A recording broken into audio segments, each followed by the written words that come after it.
नमस्कार दोस्तों, अविरल टाइम्स में मैं सोनाक्षी दीक्षित आप सभी का स्वागत करती हूँ। एक नजर डालते हैं आज की प्रमुख खबरों पर। दिल्ली पुलिस ने पूर्व मुख्यमंत्री अरविंद केजरीवाल पर सार्वजनिक संपत्ति अधिनियम उल्लंघन मामले में एफआईआर दर्ज की। कांग्रेस सांसद इमरान प्रतापगढ़ी को भड़काऊ गाने मामले में सुप्रीम कोर्ट से राहत। कोर्ट ने कहा मौलिक अधिकारों की रक्षा होनी चाहिए। ऑस्ट्रेलियाई पीएम ने किया चुनाव का ऐलान, 3 मई को वोटिंग। अब साल में 3 बार होगा सीए फाइनल का एग्जाम, आईसीएआई का बड़ा ऐलान। गाजियाबाद में बड़ा हादसा, कपड़ा फैक्ट्री में बॉयलर फटा, 3 मजदूरों की मौत और 6 हुए घायल। घरेलू शेयर बाजार ने खोई हरियाली, सेंसेक्स निफ्टी नकारात्मक रुख के साथ खुले। रायबरेली यूपी के पूर्व न्याय मंत्री गिरीश नारायण पांडे का निधन, कल ही उनकी धर्मपत्नी का भी हुआ था निधन। वरिष्ठ आईएएस अधिकारी आनंद वर्धन को उत्तराखंड का नया मुख्य सचिव नियुक्त किया गया। प्रधानमंत्री मोदी अगले सप्ताह थाईलैंड और श्रीलंका का दौरा करेंगे, बिम्स्टेक शिखर सम्मेलन में भाग लेंगे। पंचकुला में तेज रफ्तार कार दुकानों में घुसी, हादसे में कार चालक समेत 2 लोगों की मौत।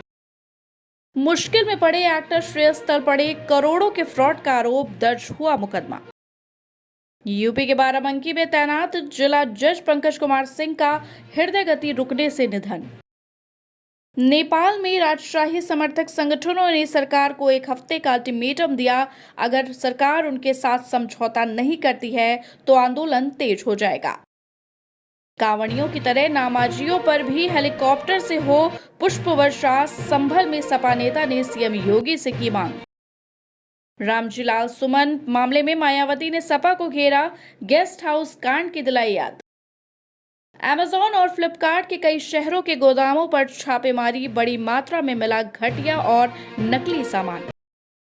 अग्रिम जमानत के लिए हाई कोर्ट पहुंचे कुणाल कामरा, गिरफ्तारी से सुरक्षा चाहते हैं कॉमेडियन। यूपी पुलिस में बम्पर भर्ती, दरोगा, सिपाही और जेल वार्डर के 26,596 पदों के लिए अप्रैल से शुरू होगी प्रक्रिया। साल का पहला सूर्य ग्रहण कल शनिवार को लगेगा, हालांकि भारत में यह ग्रहण दिखाई नहीं देगा। अभिनेत्री ऐश्वर्या राय की कार को बस ने टक्कर मारी, जिससे उनकी लग्जरी कार का पिछला हिस्सा टूट गया। उस समय ऐश्वर्या कार में नहीं थी। आईपीएल 2025 के 7वें मैच में कल लखनऊ सुपर जायंट्स ने सनराइजर्स हैदराबाद को 5 विकेट से हरा दिया।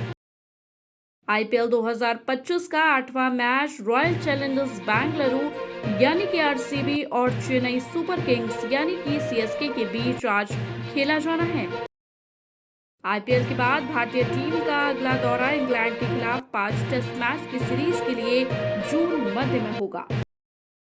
ऑस्ट्रेलिया के पूर्व क्रिकेटर और कप्तान स्टीव वॉ को ऑस्ट्रेलिया भारत संबंध सलाहकार बोर्ड के केंद्र में नियुक्त किया गया। टेनिस खिलाड़ी नोवाक जोकोविच ने अमेरिका के सेबेस्टियन कोर्डा को सीधे सेंटों में हराकर सेमीफाइनल में जगह बनाई। ओलंपिक 2036 की मेजबानी के लिए भारत को खर्च करने पड़ सकते हैं 64,000 करोड़। ये बजट पेरिस से होगा 2 गुना। भारतीय मुक्केबाजी महासंघ ने अंतिम समय में अपने चुनाव टाल दिए। चुनाव आज महासंघ की वार्षिक आम बैठक के दौरान होने थे। दक्षिण भारत की बहुप्रतीक्षित फिल्म L2 एम्पुरान ने सिनेमाघरों में दस्तक दे दी। फिल्म 2019 की ब्लॉकबस्टर लूसीफर का सीक्वल है। फिल्म छावा ने 42वें दिन यानी गुरुवार को 1.40 करोड़ रुपए का कलेक्शन किया। 589.15 करोड़ कमा चुकी है अब तक। जॉन इब्राहिम की फिल्म द डिप्लोमैट की कमाई लाखों में सिमट चुकी है।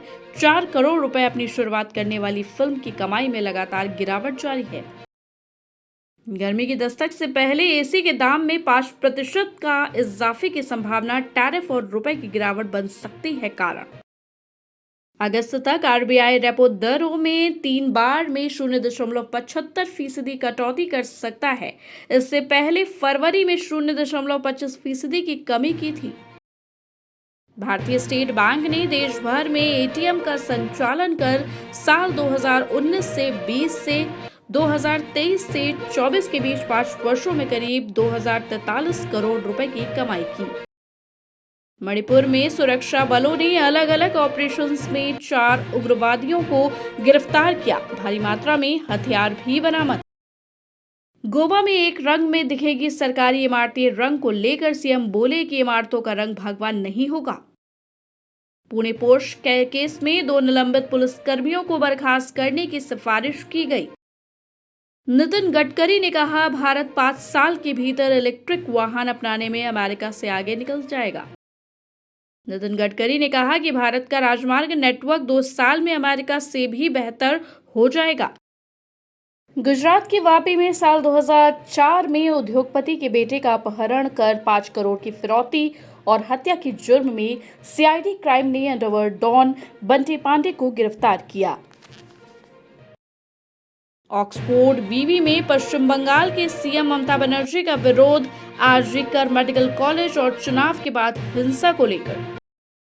सीबीएसई ने दी चेतावनी, डमी स्कूल में पढ़ने वाले छात्र नहीं दे सकेंगे बोर्ड परीक्षा, नया पेरेंटिंग कैलेंडर भी जारी। भारतीय सेना को जल्द ही नाग मिसाइल सिस्टम की नई खेप मिलेगी। यह एक एंटी टैंक मिसाइल सिस्टम है जो दुश्मनों के टैंक को पलक झपकते ही तबाह कर देता है। लखनऊ के आश्रय केंद्र में फूड पॉइजनिंग के बाद 5 बच्चों की मौत हुई। अधिकारियों पर मामले को छुपाने का आरोप लगा। लखनऊ बलिया हाईवे पर सीमेंट से लदा ट्रक अनियंत्रित होकर एक पेड़ के बाद दूसरे पेड़ में टकरा गया। ट्रक में आग लगी, 2 की मौत। यूपी के कुछ जिलों में अधिकतम तापमान 41 डिग्री सेल्सियस तक पहुंच गया। प्रयागराज और अयोध्या सबसे गर्म। फर्जी पेपर से एलडीए की जमीन बेचने वाले गिरफ्तार। लखनऊ में बाबू देते खाली प्लाट की जानकारी, एमपी के पीड़ित ने दर्ज कराई एफआईआर। म्यांमार में भूकंप से कांपी धरती, रिएक्टर पैमाने पर 7.7 रही तीव्रता। म्यांमार में भूकंप से भारी तबाही, कई इमारतें जमींदोज, इमरजेंसी घोषित। दिल्ली एनसीआर में भूकंप के तेज झटके, रुक रुक कर लगातार भूकंप के झटके महसूस किए जा रहे हैं। मेघालय के पूर्वी गारो हिल्स में 4.0 तीव्रता का भूकंप। फिलहाल के लिए बस इतना ही। ऐसे ही देश और दुनिया की तमाम बड़ी खबरें देखने के लिए बने रहें अविरल टाइम्स के साथ। धन्यवाद।